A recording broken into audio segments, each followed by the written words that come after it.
Good morning, Kingdom people. That's figuratively and literally, seeing as we are in the Kingdom of KwaZulu-Natal. I've actually been thinking this week about this alphabet soup of the different types of intelligent quotients. There's IQ and EQ, CQ, AQ, etc.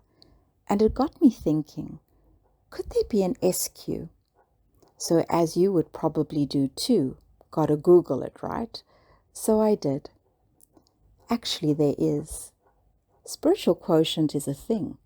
And according to Francis Vaughan, spiritual intelligence is concerned with the inner life of mind and spirit and its relationship to being in the world.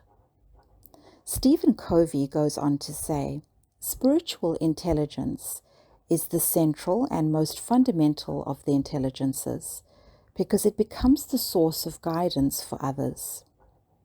Interesting stuff, right? Indeed, especially once we look deeper at our readings today. So before we begin, as we do all things, let's give a shout out to our Maker. Hey God, thank you for intelligence.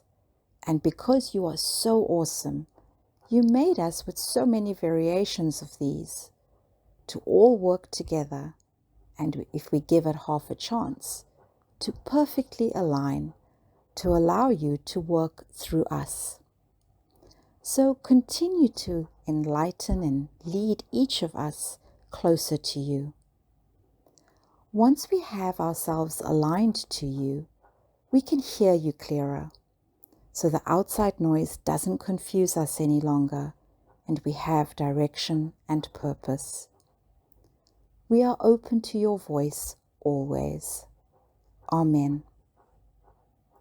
Today's readings are from the Acts of the Apostles and the Holy Gospel according to John.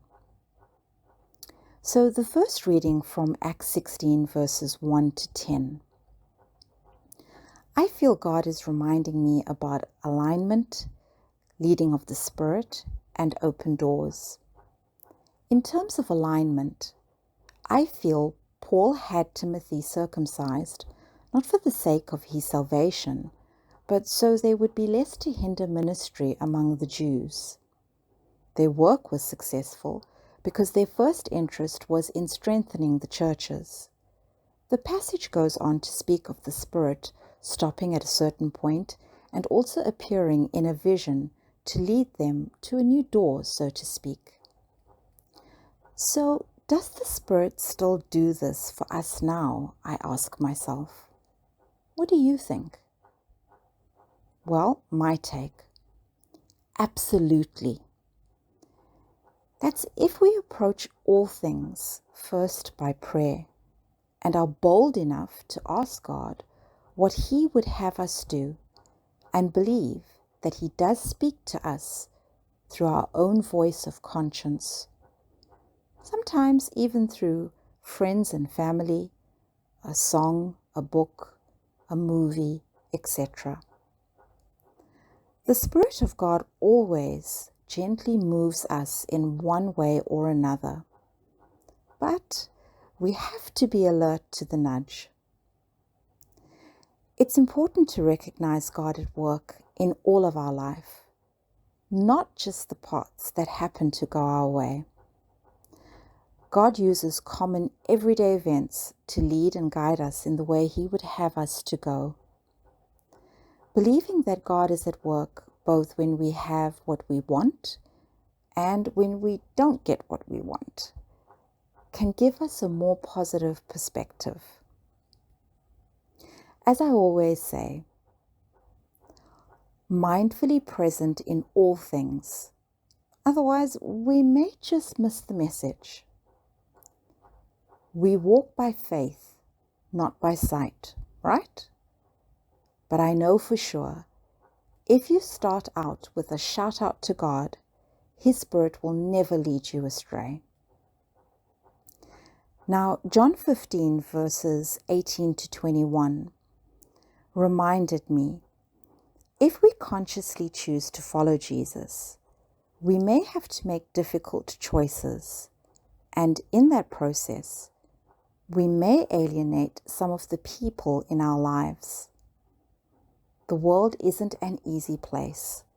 We all know this, especially because we are missionary disciples.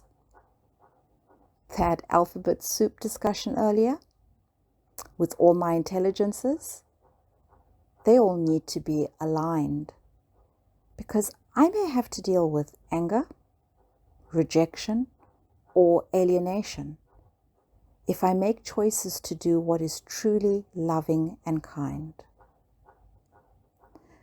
Do I trust Jesus to walk with me, strengthen and grace me?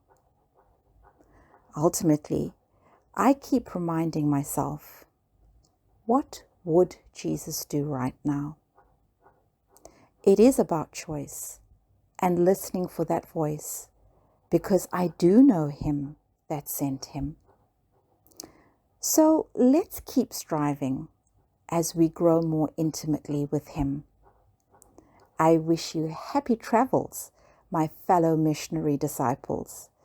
Here's to an interesting journey, so you can also share your travel story. Stay blessed.